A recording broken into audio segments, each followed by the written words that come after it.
Foi, vou desligar aqui. Isso. Boa noite, gente. Para quem está entrando, sejam bem-vindas, bem-vindos para esse bate-papo que eu e o Jimmy vamos fazer aqui. Vamos esperar uns minutinhos, Jimmy, que o pessoal está entrando aí. Vamos. E aí, você está bem? Como que tá por aí?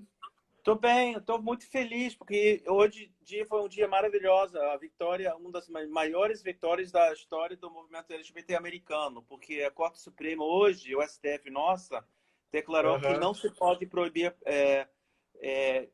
não se pode discriminar contra o LGBT no emprego. Ou seja, a gente já conquistou o casamento, mas você podia casar domingo e você perdeu o seu emprego segunda-feira. Agora não.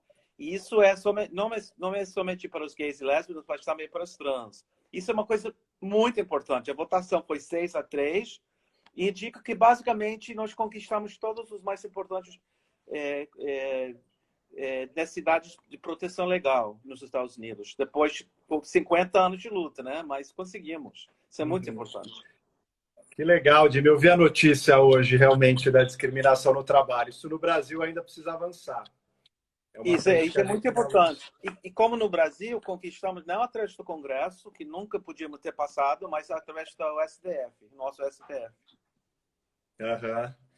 Legal, Jimmy. Muito bom. Fiquei feliz de ver essa notícia também. A gente pode voltar nela mais para frente. Com já certeza. Tem umas 130 pessoas. Vamos já começar, então. Vamos. Queria primeiro te agradecer demais por aceitar esse convite para a gente bater esse papo.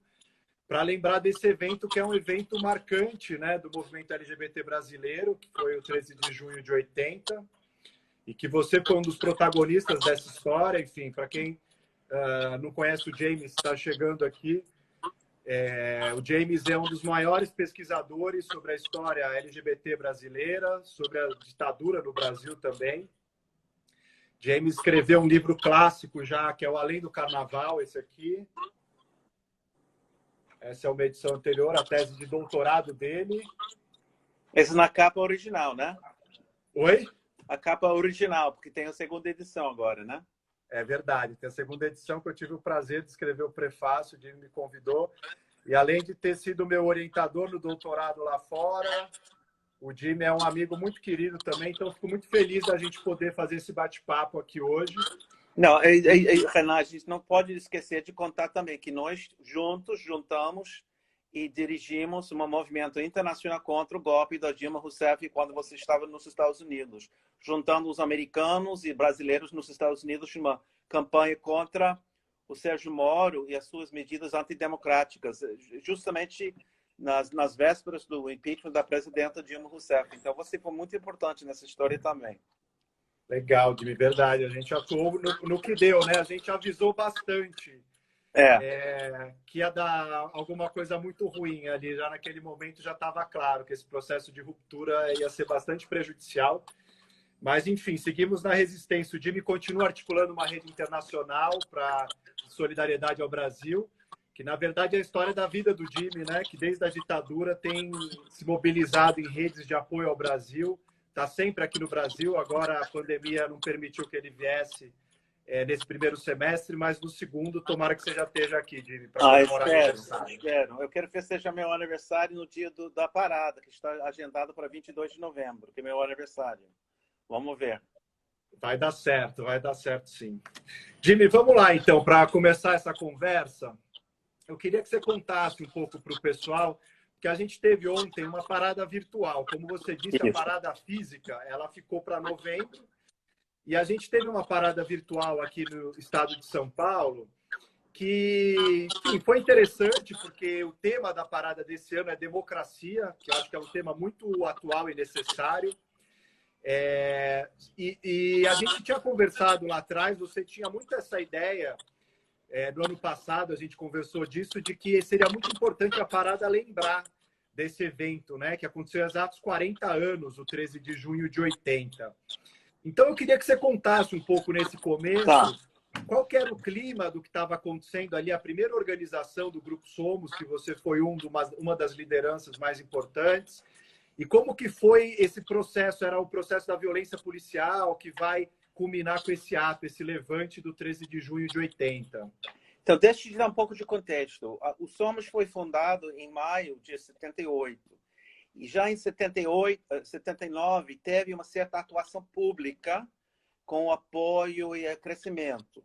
Então, uma das primeiras atividades que fizemos de tentar fazer alianças com outros setores sociais que estavam surgindo nesse momento contra a ditadura militar era de participar no Dia do Zumbi, o dia 20 de novembro, Dia da Consciência Negra, e quando o Movimento Negro, incipiente em São Paulo, tinha organizado um ato público frente do Teatro Municipal. Ou seja, era um espaço de liberdade de expressão, uma tradição, esse espaço nas escadas. Então, nós fomos lá para mostrar nossa solidariedade, e eu acho que isso é muito bonito, indicar que o movimento, já nesse primeiro momento, tinha essa ideia de solidariedade. Se entendemos hoje em dia a maneira que os negros, afrodescendentes, brasileiros e norte-americanos negros estão ainda sofrendo repressão policial e um tipo de genocídio, tanto no Brasil quanto nos Estados Unidos. Então, essa foi uma das ideias que nós tivemos. Eu tenho a honra de dizer que foi minha ideia e que pintei 2 faixas enormes, um que dizia contra a discriminação do homossexual negro. E foi uma intervenção importante. Depois, em 80, houve o primeiro encontro nacional do movimento gay e lésbica, que a gente chamava de movimento homossexual, realizado em São Paulo, na Escola de Medicina, na Dr. Arnaldo. E nesse momento foi durante a greve geral do ABC, quando o Lula estava organizando a 3ª greve geral, e um setor do movimento participou no 1º de maio com uma faixa dizendo contra a discriminação do trabalhador homossexual. Inclusive que o João Willis, a semana passada, fez um live com Lula, e Lula mostrou essa foto desse evento, marcando que foi em 80, há 40 anos, que nós fizemos uma intervenção no movimento sindical para começar um diálogo que está dando frutos anos depois. Bom, então, essa situação criou uma certa tensão entre o Grupo Somos, e um setor resolveu sair da organização para formar outra organização, um grupo minoritário. Isso abalou um pouco a maioria, então resolvemos fazer uma festa numa boate lá no centro da cidade, chamava Mistura Fina, para festejar 2 anos do Somos. Que era então, na Major Sertório, não? Isso, exatamente. Então a gente estava festejando, alguém estava fazendo um show, e aquela coisa de uma discoteca, dançando, paquerando. Quando chegou atrasado, um dos nossos membros, Toninho, que pediu o microfone, que alguém estava fazendo um show de dublagem, sei lá, ele pediu calma e denunciou que estava tendo uma onda de repressão policial no centro da cidade. Ele era um jornalista, ele foi quase preso, mostrou seu documento. Então, isso marcou, a partir de maio de 80, 1 mês e meio, de uma campanha de um delegado de 4ª delegacia, Wilson Riquetti, de basicamente expulsar as travestis, os gays, as lésbicas e as prostitutas do centro da cidade, para limpar o centro da cidade. E eles prenderam mais do que 1.500 pessoas nesse processo. E não somente as pessoas que ocupavam essas partes da cidade para a sua sociabilidade, as possibilidades de encontrar outras pessoas, mas também, por exemplo, jornalistas, estudantes, acadêmicos que foram presos porque foram para o centro da cidade. Então, nós resolvemos organizar um ato unificado, mesmo que já tinha separado os vários grupos, para unificar todo mundo de novo e chamar um ato público frente do Teatro Municipal, no centro da cidade, contra a repressão policial. Nessa processo, e todo mundo topou, Jimmy? Como? E todo mundo aceitou, apesar do racha recente, todo mundo aceitou construir junto esse ato? Aceitou, porque eu acho que as pessoas perceberam que era importante. De novo, foi a nossa iniciativa, porque nós tivemos uma orientação de engajamento e alianças, e houve também uma articulação com vários deputados, Eduardo Suplicy, o Paulo Sérgio Pinheiro, que era um dos participantes da Comissão Nacional de Verdade, com quem trabalhamos, Renan, escrevendo um capítulo sobre a homossexualidade e a ditadura, e o Fernando Moraes, que era deputado da Assembleia Legislativa, e eles organizaram uma comissão de investigar a atriz Ruth Escobar estava envolvida. Ela já nessa época feminista tinha feito um trabalho de defesa das trabalhadoras de sexo. Então, nós todos juntamos e fomos para a Teatro Municipal. Ficamos eu não sei se existe ainda o mapping, existe o mapping. Não tem mais, isso é antigo. O mapping mas até os anos 90 teve. Tá, então o mapping, faz tempo que não vou dessa parte do centro da cidade. Mas a gente ficava de frente do mapping, todo mundo com um pouco de medo, mas depois ocupamos a escada. Darcy Penteado, um artista plástico que era editor do Jornal do Lampião e tinha uma certa presença, porque ele era muito conhecido, ele era um pintor da alta sociedade paulistana.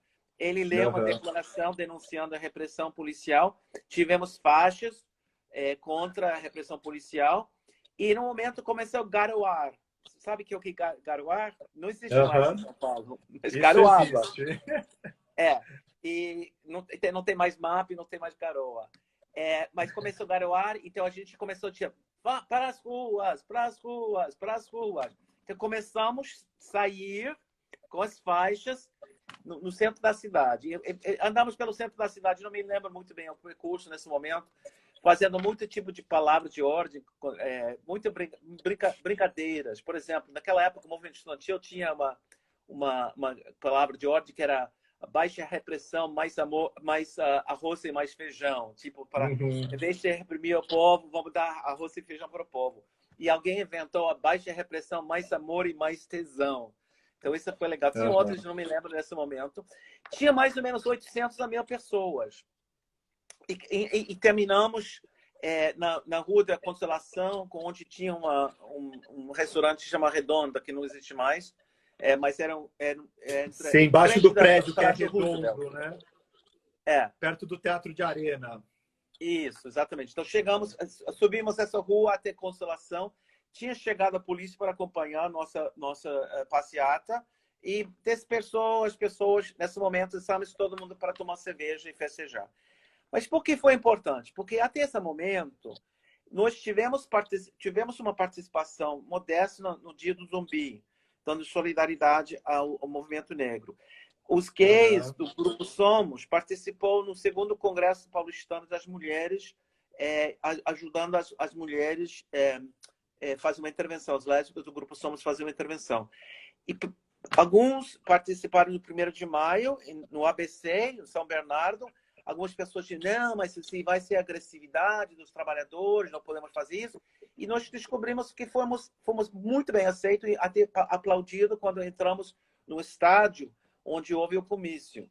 Então, a gente já tinha descoberto que podia ocupar o espaço público. E também os estudantes, desde 77, que era proibido fazer passeata. Em 77, ainda reprimiam as pessoas. Você tem que lembrar, em 77, a polícia invadiu a PUC e vários estudantes foram atacados e tal. Então, isso já, 3 anos depois, estamos já ocupando os espaços da cidade e fazendo a primeira parada.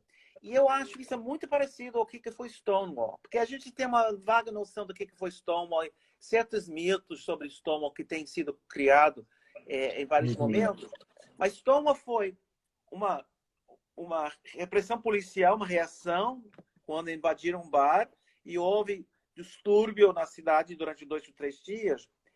E a parada vem do que um ano depois, os grupos que já existiam resolveram fazer uma passeata. Então, foi uma passeata bastante militante, comemorando a Stonewall. Então, a primeira parada, na verdade, foi em 70. Stonewall foi em 69. Então, estamos com 50 anos da primeira parada este ano. Vamos dizer mundial, porque eu não sei se... Eu acho que não tinha outra coisa parecida na Inglaterra, na Europa, nesse momento. Então, para mim, esse momento, em 80, indicava 3 coisas. Primeiro, era possível fazer atuação política, era necessário responder à repressão policial e era possível conseguir apoio e solidariedade, porque as pessoas aplaudiram dos prédios, havia pessoas que participaram espontaneamente nessa atividade nossa. Então, foi muito importante. E, claro, como o movimento dispersou em 82, 83, e houve AIDS, que assustou muitas pessoas, essa tradição não foi lembrada durante muitos anos. E só depois do Congresso Internacional da ILGA, da Associação Internacional de Gays e Lésbicas, que organizou um congresso no Rio em 95, e no final do congresso fizeram uma passeata ou uma parada na Avenida Atlântica, que começou de novo essa tradição de fazer uma coisa pública e afirmar nossa sexualidade, nossa identidade. A partir desse momento. Ô, Jimmy, aproveitar e pegar esse gancho que você trouxe, Stonewall, e só avisar para o pessoal que está perguntando, eu vou deixar gravada assim, essa live, depois vocês podem assistir, indicar para outras pessoas. As pessoas, teve gente escrevendo também, Jimmy, para você fazer, eu não sei se você chegou a ver o comentário, mas falando, ó, Jimmy, nunca te pedi nada, faz uma continuação do Além do Carnaval a partir dos anos 80, tem tanta coisa para ser escrita por você. Eu acho que vale você contar. Tem uma boas notícias. A editora no Brasil, que foi escutado o primeiro número, primeira edição. Fizemos o ano passado uma segunda edição que eu tinha honra de sua prefácio, a sua introdução. Mas eu também sentia que eu terminei em 80 por vários motivos. Naquela época, na verdade, eu vou contar a verdade real. Eu tinha planejado fazer um livro que terminava em 2020, no final do século. E essa foi a minha tese do doutorado. Mas quando eu tinha terminado 6 capítulos, eu ganhei um concurso e entrei numa universidade. Eu tinha que defender. Defender logo. Então, eu cortei 3 capítulos, que foram os capítulos de AIDS e movimento, para poder defender e começar a trabalhar. Então, publiquei o livro em seguida. Escutou anos depois, publiquei vários outros livros. Então, a editora Unesp me pediu fazer uma segunda edição, porque as pessoas estavam querendo o livro, e também me ofereceram a possibilidade de fazer um 7º capítulo que vai chegar até o final do século XX, né? Legal. Então, e um epílogo que vai explicar um pouco o que aconteceu no século XXI. Então, esse vai ser... Eu estou quase terminando esse trabalho. Vamos ver se, com a crise econômica brasileira, a editora tem as condições de publicá-lo, porque estamos numa situação muito difícil economicamente no Brasil e aqui nos Estados Unidos, mas espero que o ano que vem lance o livro, a 3ª edição. Sim, com um evento e autógrafos. Então, quem está perguntando, vai sair, primeira mão a notícia aí, vai ter essa Além do Carnaval, com um capítulo trazendo até o ano 2000 e uma conclusão também no século XXI. Ô, Jimmy, para voltar daí à conversa, você falou de Stonewall e de muitas semelhanças. Você acha, eu tenho 2 perguntas para você. Você acha que a violência policial ela foi um motivador? Porque a gente não pode romantizar a repressão também, né? E achar que quanto mais repressão, mais resistência. Tem setores que, inclusive da esquerda, que tem um pouco essa posição. Mas fato é que a violência policial marca a trajetória da comunidade LGBT em vários lugares do mundo, né? Nos Estados Unidos, Stonewall não foi o primeiro levante num bar contra a violência policial, porque isso era uma coisa muito comum. Não, mas você foi o primeiro levante. O que foi diferente? Que anteriormente, as pessoas, nos anos 60, quando você assumia a sua homossexualidade e frequentava um bar, você tinha muito medo de ser descoberto, preso, e foi publicado seu nome no jornal. E assim você podia perder seu emprego. Você não tinha direito de emprego. Então, na verdade, as pessoas fizeram o contrário. Esconderam suas caras quando foram presos, tentaram sair, às vezes deram o nome errado ou o endereço errado. Porque era muito perigoso. Porque em vários estados era ilegal ser homossexual. Tinha leis contra a sodomia, diferentemente do Brasil. No Brasil, a repressão policial, a repressão era uma maneira de controle social, de eliminar quando pessoas queixaram desses atentados à moralidade e bons costumes. Então, era um mecanismo também da polícia de chantagear e pedir subornos às pessoas também. Então, as pessoas foram presas e você sai da prisão quando você arrumou dinheiro para dar um dinheiro para a polícia para para sair. Então, por exemplo, se você é pesquisador, você vai tentar recuperar essas histórias, são muitos poucos registros, porque a prisão foi ilegal e foi uma maneira da polícia conseguir grana para financiar seu salário. Então, Stonewall foi importante e dentro de um clima, o que é que foi esse clima? O clima foi o movimento pelos direitos civis nos Estados Unidos, onde os negros, depois de anos de discriminação e repressão, tinham se mobilizado. 68, essa foi 69. 68 foi um ano de rebelião estudantil em todo mundo, no Brasil também. E as pessoas, uma nova geração de jovens, não estava se contaminada com esse medo do passado, de ser, se eu faço isso, eu vou ser preso, eu não vou conseguir, eu vou perder meu emprego. Era uma juventude que mobilizou. E era parte do momento em que as pessoas estavam rebelando e mobilizando. Eu acho que foi a mesma situação do nosso passeata.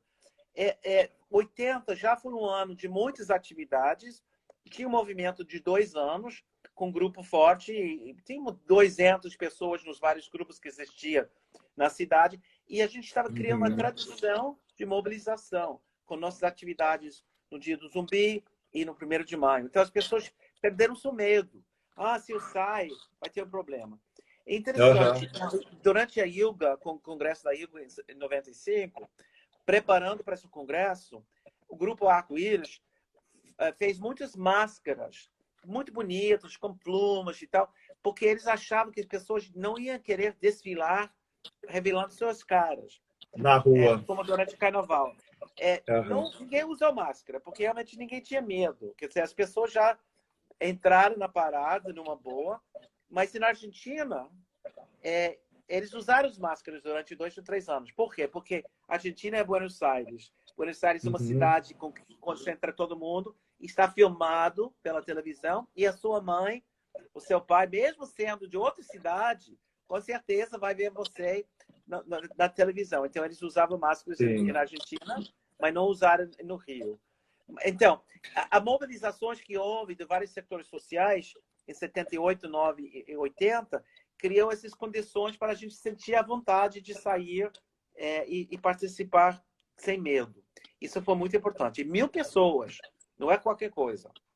Não, é muita gente. Para uma mobilização na época da ditadura, eu acho importante ressaltar isso para as pessoas, né? Que era um outro clima, era um momento de ditadura, havia receio de estar na rua, né? As manifestações ainda eram reprimidas nesse momento. Inclusive, se você compara com a primeira parada de São Paulo, de 97, tinha 2.000 pessoas nessa parada. E houve tentativas, quando o Jânio Quadros foi prefeito da cidade, entre 85 e 89, 88, 9, ele fez várias medidas contra os homossexuais.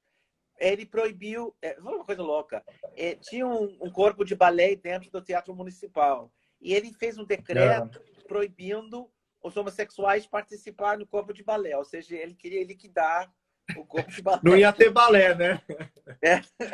Então, e houve um protesto. Então, os pequenos grupos que existiam nos anos 80, que tinha muitos poucos grupos, tentaram fazer uma passeata, mas não juntaram o número de pessoas suficientes, não fizeram uma calça dada, porque não tinha como entrar na rua.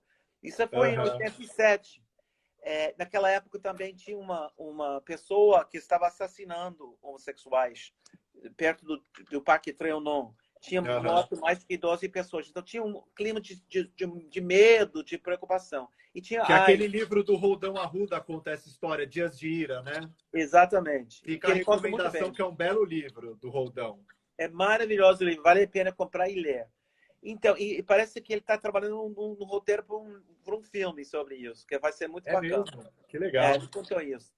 E então, os anos 80 foi uma época difícil. Houve muita inflação, problemas econômicos, crise econômica. E o movimento entrou em declínio, em geral, em São Paulo. Tinha um grupo, mas era um grupo pequeno e tinha muitos ativistas do primeiro movimento que estavam fazendo ativismo sobre AIDS. E só nos anos 90, quando começa a surgir de novo novos grupos, que vão criar as condições para fazer a primeira parada. Mas só com 2.000 pessoas no primeiro momento. Mas assim, a partir desse momento, cresce de uma maneira impressionante. Tá, antes de falar, Antes de a gente chegar nesse crescimento, eu queria te ouvir mais sobre uma questão, assim. Qual que era a reverberação, a ressonância de Stonewall nesse momento, do começo do movimento no Brasil, 78, 79, 80, tem algum impacto disso? E uma outra questão que eu queria que você falasse um pouco é da diferença da performance mesmo da parada brasileira para a norte-americana, por exemplo. Porque a parada no Brasil, essa primeira de 1980, ela foi um ato mais tradicional, né, de passeata na rua, mas nos anos 90 as paradas no Brasil já vão tomar uma característica cada vez mais também festiva. Então eu queria te ouvir sobre essas duas questões, Emílio. Então, sobre a influência do Stonewall, o jornal Lampião publicava informação, então as pessoas, leitores de Lampião, receberam informação. Não tinha publicações no Brasil, livros em português, que falavam sobre essa história, mas o Lampião passava essa informação. Então, isso foi importante como registro e algumas pessoas que eram fundadoras do movimento tinham passado um tempo nos Estados Unidos. Sim. E já tinham participado nas paradas ou nas atividades, então tinha uma referência que transmitiram essa referência, mas não era uma coisa muito conhecida e inclusive a mídia não falava muito sobre a questão gay, a parada gay nos Estados Unidos ou na Europa. Bom, a questão da diferença tem toda a razão. O carnaval, essa parada é como se fosse um carnaval da Bahia, inclusive com trios elétricos, pessoas dançando, gogoboi, e uma multidão de pessoas. Isso, ao longo dos anos, vai crescendo. E os boates, os bares e ONGs financiando carros de som e fazendo essa festa, que eu acho muito legal. Eu não tenho nada em contra. Eu sou uma pessoa muito politizada. Eu acho que a parada deve ter um caráter político, deve ter um consigno como esse ano de democracia, mas eu acho que também é um dia de afirmação. E para as pessoas que não são politizadas, para eles o mais importante está em multidão cheia de viados e sapatões, sentindo a vontade, podendo paquerar, beijar, pegar, etc. Então, isso eu acho que faz parte. Isso faz parte da nossa cultura, que eu acho que é muito legal. Eu não tenho nenhuma crítica a essa caráter festiva e carnavalesca. A diferença é que nos Estados Unidos já é uma tradição de 100 anos de paradas militares, de paradas formais, de todos os tipos. Seja as feministas do começo do século XX, que marchava na Quinta Avenida, todo organizado, como se fossem tropas com suas faixas, e as pessoas assistindo com bandeiras, assistindo essa parada como se fosse uma parada militar. Os sindicatos faziam isso, os irlandeses fizeram isso, os italianos. Então, a tradição que a parada americana copiou era essa tradição. E como o Estado e a cidade de São Francisco, o Estado de Nova York, já tinha uma tradição de 100 anos desse tipo de atividade, as pessoas tinham que adaptar, para evitar que a polícia ia reprimir, tinha que pedir um permisso, tinha que conseguir um permisso do prefeito. E eles tinham que garantir segurança, então tinha polícia. E depois tinha que segurar lugares para as pessoas usar o banheiro e conseguir toda uma organização que vem de uma tradição. Então, eu não gosto da parada americana. Nos primeiros anos, era muito mais informal e era muito mais desfile militante, comício, como se fosse, por exemplo, direto já, mais dinâmica. E eu gostava. Mas depois ficou uma coisa onde você só podia participar se você estava registrado num grupo. Então, seria as mães lésbicas com seus filhos desfilando, ou católicas LGBT, ou travestis de um bar que vão juntando, ou pais de gays e lésbicas. Então, fica uma coisa muito organizada e é quase proibido fazer uma coisa mais festiva. Em geral, depois da parada, eles têm um festival num parque enorme, onde você pode se juntar com as pessoas, mas também é um pouco comercial, onde você pode comprar comida, bebida e outras coisas. Então, eu acho que a brasileira reflete muito mais a cultura brasileira e a tradição brasileira. Sim, em relação a outros países da Europa também, que eu já participei, que é mais quadrado muitas vezes, né? Essa separação entre quem faz a parada e quem assiste. Parece que tem uma fronteira aí, né? Não, mas é uma tradição. É uma tradição. E deixa eu te perguntar, você mencionou uma coisa agora, Jimmy, que até uma das perguntas do Ivan, que está acompanhando aqui a gente, e até as pessoas que quiserem mandar questionamentos, eu estou dando uma olhada aqui para poder fazer para o Jimmy. Você falou dessa questão comercial desse bar, né, depois da parada. E uma das críticas que se faz aqui em São Paulo à parada também, uma delas é essa de ser muito festiva, e você já afastou esse argumento. Eu também concordo muito que o fervo, a festa também é luta, também é combate, né? Também é mudança de cultura, também é disputa de mentalidade da sociedade. E é muito importante que a gente ocupe com esse caráter festivo também, inclusive do ponto de vista subjetivo, né? Da autoestima das pessoas e tudo mais.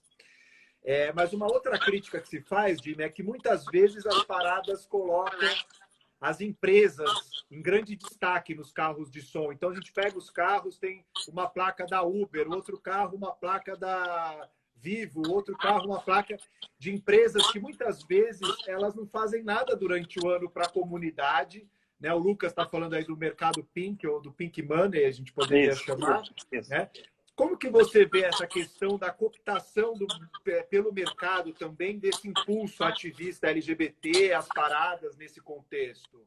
Não, então é um grande desafio, porque é a mesma situação como a maneira em que as paradas no Brasil tinham que fazer arranjos com os prefeitos para poder ter direito e infraestrutura, porque, em geral, não há uma tradição de pessoas ricos, gays e lésbicas dando grana para o movimento.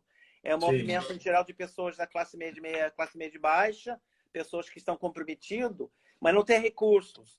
Então, de um lado, tem que negociar com os prefeitos. Se é um prefeito que é mais simpatizante, é mais fácil você conseguir uma série de recursos. Se é um prefeito um pouco mais afastado, mas quer mostrar que é moderninho, vai apoiar, mas não tanto.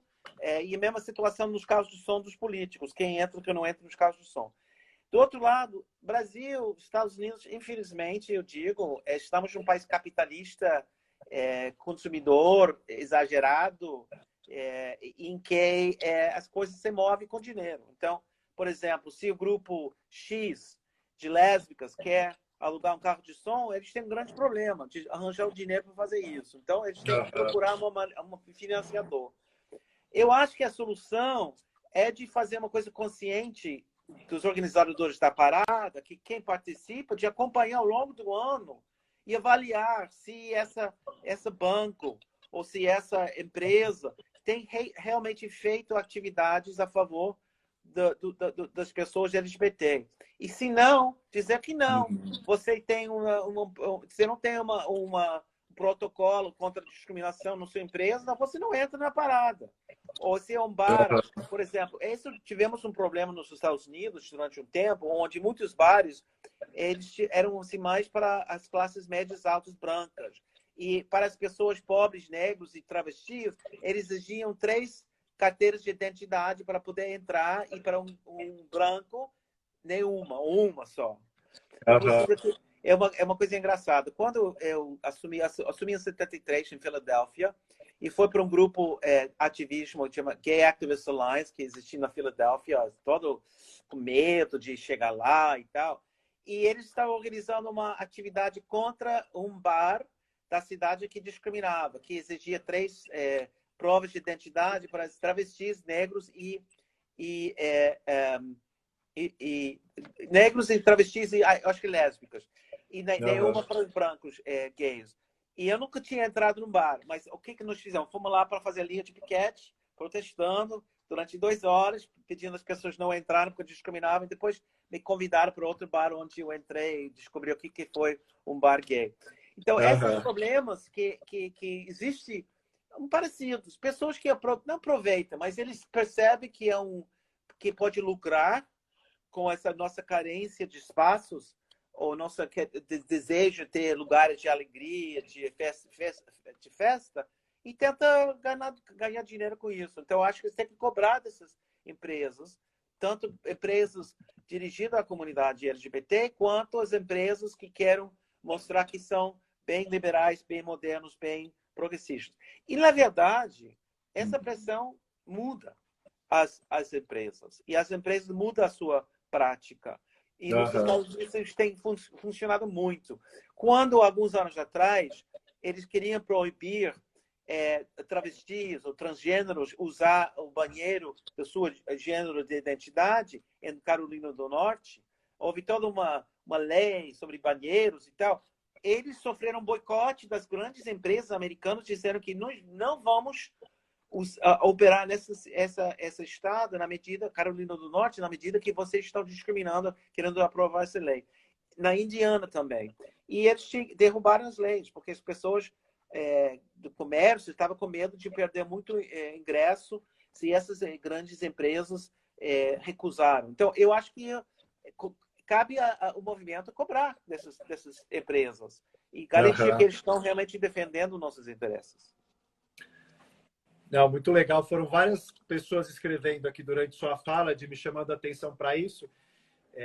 E acho que vale lembrar, né, que a gente eu tenho uma trajetória muito parecida com a tua, no sentido de ser um militante de esquerda e ativista gay também.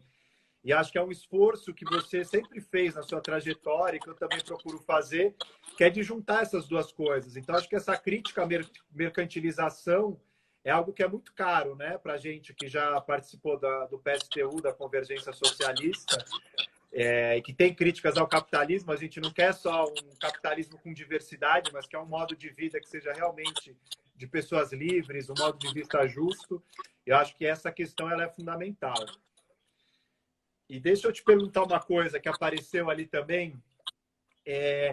Um dos esforços que sempre foi feito pela comunidade passa por tentar eleger pessoas LGBTs, né? Isso nos Estados Unidos tem uma história muito conhecida, que é a do Harvey Milk, que você chegou a escrever um texto para o Lampião na época do assassinato do Harvey Milk. Como que foi esse processo aí? Como você vê essa questão hoje nos Estados Unidos e no Brasil, que ainda engatinha tão pouco, né? Você é amigo do Jean Willis, e o Jean foi um dos nossos poucos parlamentares combativos, importantíssimo para a comunidade LGBT brasileira, né? Sempre levantou as nossas bandeiras e teve que sair do país por conta das condições que a gente tem hoje de avanço do conservadorismo e da violência do bolsonarismo. Como que você vê esse cenário? Então, em 20 anos no Brasil, vai ser tão normal de ter lésbicas assumidas no Congresso, gays assumidos. Vai ter 10 tipos de Jean Willis. Talvez um tipo de Jean Willis e 9 pessoas mais conservadores no PSDB, em outros partidos políticos. Uhum. Então, mas isso faz parte da nossa integração na sociedade, nossa afirmação e nossos caminhos para ocupar o espaço na sociedade. O Jean Willis é especial porque, por exemplo, Clodovil, estou confundindo, viados, assim. O Clodovil foi eleito antes, mas Clodovil não participava no movimento, estava contra o movimento. Era uma pessoa que era assumida. E, com certeza, tinha muitos deputados não assumidos no Congresso há muitos anos. Inclusive, eu tenho uma coisa muito interessante. No século XIX, tinha um deputado do norte do país que era viado. E eu sei várias informações sobre ele, mas não consigo saber exatamente quem é, porque as pessoas escreveram, dando os iniciais dele, várias descrições. Uma das minhas pesquisas é de tentar descobrir quem foi essa pessoa já no século XIX, que ocupava estava no Congresso Imperial e era viado, o fresco naquela época. Mas o Jean Willis foi diferente porque realmente ele enfrentou e a direita evangélica, católica e política usou ele para alvo, porque trabalhava contra ele para solidificar, reforçar a sua base religiosa, evangélica. Então, o Jean Willis, durante 5 anos, recebeu ameaças de morte, de agressividade no Congresso, assim, brutais. E realmente, ele, depois do assassinato de Marielle e a eleição de Bolsonaro, ele realmente chegou à conclusão que não tinha condições de seguir no Congresso. E ele saiu do país. Foi interessante. Em 1º de dezembro de 2018, em Nova York, em Columbia Law School, fundamos uma rede nacional pela democracia no Brasil. Eu chamei uma reunião nacional e dirigi a reunião. E no momento, não foi nessa reunião, mas em outro momento, eu falei, olha só, quem está na vanguarda da resistência? Um viado americano fundando um movimento nos Estados Unidos. Um viado baiano, João Willis, no Rio de Janeiro, enfrentando e cuspindo na cara do Bolsonaro em 16. E o Glenn Greenwald, um viado americano casado com um viado brasileiro, que estava revelando as mentiras do Lava Jato e a cumplicidade de Sérgio Moro com os perseguidores de Lula. Então, eu acho que isso é significativo, porque somos assumidos, nem aí, na vanguarda, as pessoas não se aceitam como dirigentes. Assim. Então, por isso, no Congresso vai acontecer. O Congresso brasileiro ainda é muito corrupto no sentido de os interesses muito particulares para as pessoas. E para ser eleito, precisa muito apoio de interesses particulares. Então, é difícil ser eleito por uma popularidade efetiva com as massas.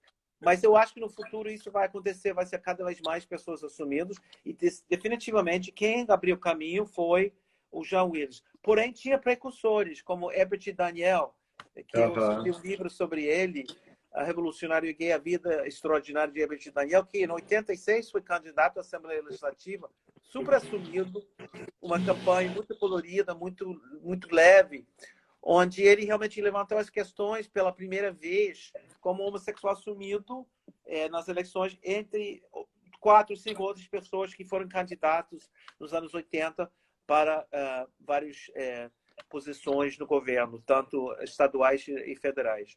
Não foram eleitos e só deu as condições no século XXI para essas possibilidades. Sim, deixa eu recomendar esse livro, Jimmy. O Jimmy publicou um livro ano passado, chama Revolucionário e Gay, A Vida Extraordinária de Herbert Daniel, que é uma figura, enfim, tem mais gente escrevendo que está lendo o livro aí, mas que é uma figura encantadora, assim, da esquerda brasileira, enfim, da luta LGBT no Brasil também, que o Jimmy trabalhou anos e anos nessa biografia, quase 10 anos, né, Jimmy, trabalhando nas pesquisas, e que é um livro incrível, então vale a pena conhecer. E deixa eu te fazer uma pergunta aqui que a Rita Von Hunt fez, que é uma drag professora incrível, não sei se você conhece, depois eu vou te mandar uns vídeos dela, e ela está aqui acompanhando. E a Rita Von Hunt perguntou quais são as lutas ou bandeiras que você acha que o movimento hoje tem pela frente. Né? Porque a gente avançou muito, você disse nos Estados Unidos, das conquistas legais, várias delas já foram atendidas. No Brasil, a mesma coisa, né? A gente conseguiu agora, mês passado, a doação de sangue, que era uma restrição que se tinha em relação a homens gays, bissexuais, mulheres trans e travestis.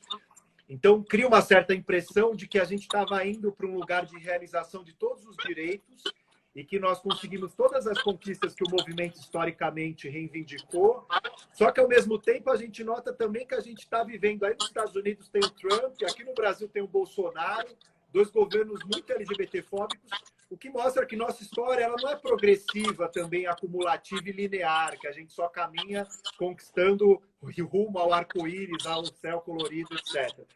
Então, como que você vê isso, Jimmy, das bandeiras que estão pela frente para o movimento e os desafios que a gente tem nesse contexto conservador? Então, eu acho que o movimento tem que cumprir 3 papéis. Primeiro é de criar espaço para a afirmação da sua sexualidade, a homossexualidade, ou seja, parada, organizações, lugares onde as pessoas podem ter um certo apoio ou uma afirmação da sua sexualidade. Isso é fundamental, porque a ideia revolucionária do movimento LGBT, desde seu começo, era de assumir. Não faz aquilo que foi comum no Brasil, das classes médias, de pessoas gays e lésbicas, de descobrir que você é gay, começar a ocupar os espaços dentro do gueto, conhecer alguém, levantar as pessoas para a família, mas nunca fala quem é essa fulana que está sempre com você. E a família sabe, mas não quer falar sobre isso, então, enfim, é um silêncio, um pacto de silêncio horrível. Quando você obriga a mãe a falar sobre isso e perguntar como está Marcelo, e como está vocês, e como está o casamento, você obriga as pessoas mexer com seus preconceitos, suas dúvidas, suas curiosidades, suas inquietudes. E isso rompe a ideologia social preconceituosa anti-homossexual. Então, isso é fundamental e o movimento cumpre esse papel, é fundamental seguir fazendo isso. A segunda é procurando exatamente quais são os eixos ou as questões mais importantes para atacar, seja na legislativa, seja uma proibição, uma medida. E procurar estratégias e aliados para defender essas questões. E a terceira, que é fundamental, a mais importante, e de não ter medo de ter estratégicas para falar com as pessoas evangélicos, reacionários e conservadores, porque a gente tem que conquistar as mentes, os corações deles, ou a gente vai ter esse impacto para sempre. Uhum. Ajuda porque, felizmente, somos em tudo quanto lugar. Se tem uma família evangélica, tem um filho viado, tem uma lésbica como tia, tem uma vovó que nunca se casou. Então, isso ajuda. Mas a tendência das muitas pessoas que foram criadas nesses ambientes é fugir, porque é muito barro pesado. Então, é uma interação. E, nesse sentido, tem grupos de protestantes progressistas que estão querendo fazer um diálogo sobre essa questão. Por exemplo, o pai de Alexandre Padilha, que era um deputado do PT, o pai dele foi um militante contra a ditadura militar e ele foi militante do movimento metodista. E eles têm um trabalho há muitos anos fazendo conscientização das pessoas sobre a questão LGBT, sobre AIDS também, em outro momento. Então, isso é fundamental, porque se a gente não faz a cabeça das pessoas, a gente vai ficar sem esse impacto, essa polarização. E você nota nos Estados Unidos como mudou a opinião sobre essa questão. Hoje, a decisão do Corte Supremo americano de votar 6-3, com 2 juízes que são simpatizantes do Bush, um que foi indicado pelo Trump, um de Trump, outro de Bush. E eles votaram a favor dos liberais no Concorde, defendendo não somente os direitos das gays e lésbicas, dos travestis, os transgêneros, que é muito mais complicado pelo preconceito. Então, eu acho que você tem toda a razão. A gente gostaria de pensar que está sempre avançando, todos os anos é cada vez melhor. Sabemos que não é. Estamos numa situação muito difícil no Brasil com esse governo atual. Eu estou muito feliz, porque na campanha eleitoral presidencial americana, um dos candidatos democratas era um gay assumido. E ele tinha uma grande popularidade no momento. E muitas pessoas gostavam muito dele. Minha irmã adorava ele. Eu não sei porque ela gostava dele. Eu não gostava tanto, mas ela adorava ele. Queria votar nele. E também eu acho que, embora que eu tenha milhares de críticas a Biden, que é o candidato democrata, eu acho que tem grande chance que ele vai ganhar. Se ele ganhar, isso vai ajudar muito a conjuntura internacional e vai enfraquecer o Bolsonaro e vai fortalecer as forças progressistas e democratas. Embora que Biden sim não é pessoa progressista, é um tipo PSDB light, vamos dizer. Mas é muito importante porque esse bloco reacionário utiliza ideologias religiosas dos evangélicos, dos católicos conservadores e um atraso da população e os apoiadores para mobilizar uma base. Então, a gente tem que subverter essa base deles, conversando com os evangélicos. Durante a campanha eleitoral, eu me lembro que você me mandou um e-mail, eu estava assistindo, filmando. Entre o primeiro e o segundo turno, as pessoas entraram em desespero. Então, começaram a fazer essa coisa da bolinha de café no centro da cidade, que eu achava genial. Só que era muito atrasado, muito tarde e pouco papo para reverter a situação. Mas era muito lindo. O que foi a mensagem? A gente tem que conversar. Então, eu acho que seria muito difícil ainda para o movimento fazer isso, mas, sei lá, de tentar não só ficar aglomerado, de tentar fazer coisas novas, de ter um diálogo. Pode ser que comece pequeno nesse primeiro momento, mas é fundamental.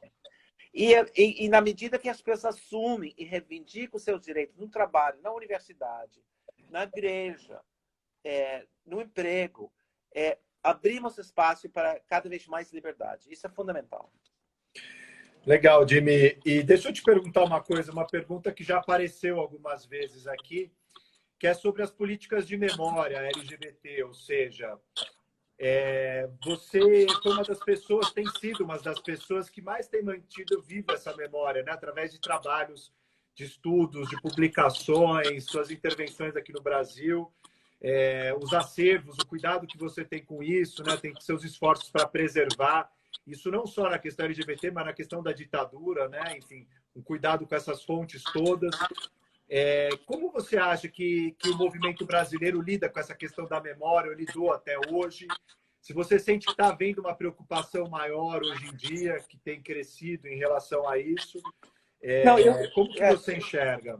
Não, então são vários elementos. Primeiro que eu fico muito feliz que tem uma nova geração de jovens que estão querendo fazer esse tipo de trabalho que eu fiz. Na verdade, eu fiz além do carnaval, porque quando eu publiquei esse livro, não tinha uma história social sobre a homossexualidade. Tinham trabalhos antropológicos, tinha trabalhos de literatura e tinha trabalhos jornalísticas que não usavam as fontes como um historiador. Porque o historiador realmente trabalha com as fontes, a verdade, e vai analisando essas informações.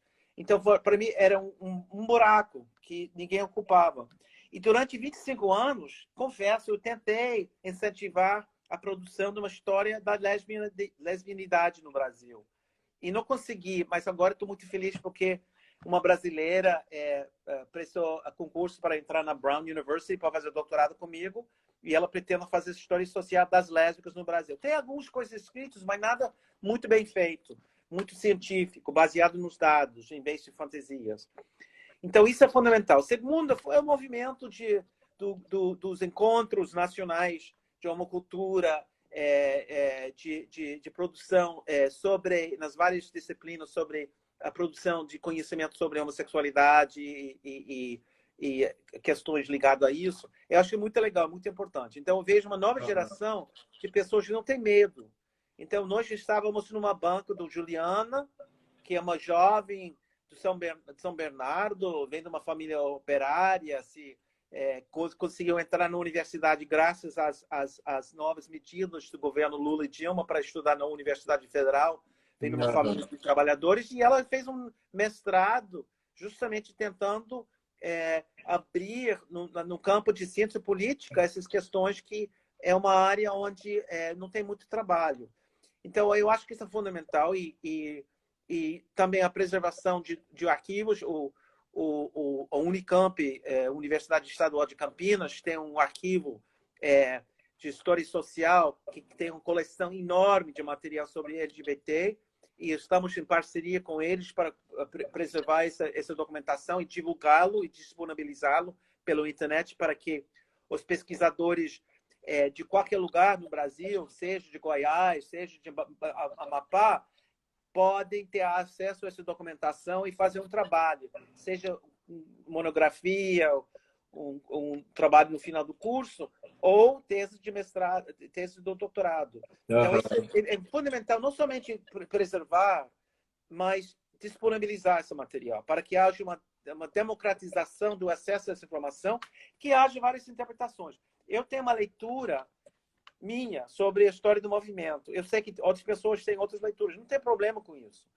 Nós, juntos, fizemos um livro ligado à Comissão Nacional de Verdade sobre a ditadura militar, que para mim foi fundamental, porque meu livro fala sobre esse período, mas tem muito para ser pesquisado. Então, isso gerou várias pessoas com várias análises em vários arquivos que eu não tinha capacidade de pesquisar quando eu estava fazendo meu doutorado. E estamos aprendendo cada vez mais sobre a natureza da ditadura, a natureza da sociedade. Uma área que está muito pouco pesquisada é a sociabilidade gay e lésbica nos anos 50 e 60, antes do movimento, no Rio e São Paulo. Eu peguei, em parte, no meu livro, mas tinha outras redes, especialmente das pessoas da classe média alta, pessoas do círculo de, por exemplo, Darcy Penteado, que eu mencionei antes, que criaram redes em arte, em teatro, que eu acho que são muito interessantes a ser exploradas cada vez mais. Eu não tinha como fazer isso. Então, são essas possibilidades. Legal, Jimmy. Deixa eu te perguntar uma outra coisa, já está chegando no final. Não dá para a gente cobrir tudo, enfim, a gente fez para falar da primeira parada do orgulho aqui, mas a gente acabou tocando em outros pontos até da atualidade. Mas a Linda Brasil, que é uma ativista trans importante lá de Aracaju, ela perguntou sobre essa questão das travestis, a presença das travestis na história dos grupos, né? A gente sabe que sempre houve uma hegemonia dos gays, desde a época do Somos, tanto que as lésbicas criticaram, saíram, fizeram um grupo próprio. Nos anos 90 tem uma organização das travestis na Astral, depois vai virar ANTA. Como que você via essa história, você que acompanha essa trajetória do movimento no Brasil? Não, realmente, as trans foram muito marginalizadas e não tinha, do que eu saiba, não tinha pessoas que estava disposto a de enfrentar o preconceito para entrar no movimento. Ou seja, existia, já nos anos 70, trabalhadores de sexo trans que trabalhavam nas ruas, mas com outra mentalidade, outra maneira de entender a sua realidade. Estava batalhando, sobrevivendo. Tinha trans que conseguiram trabalhar como cabeleireiros ou em cosméticos, tudo isso.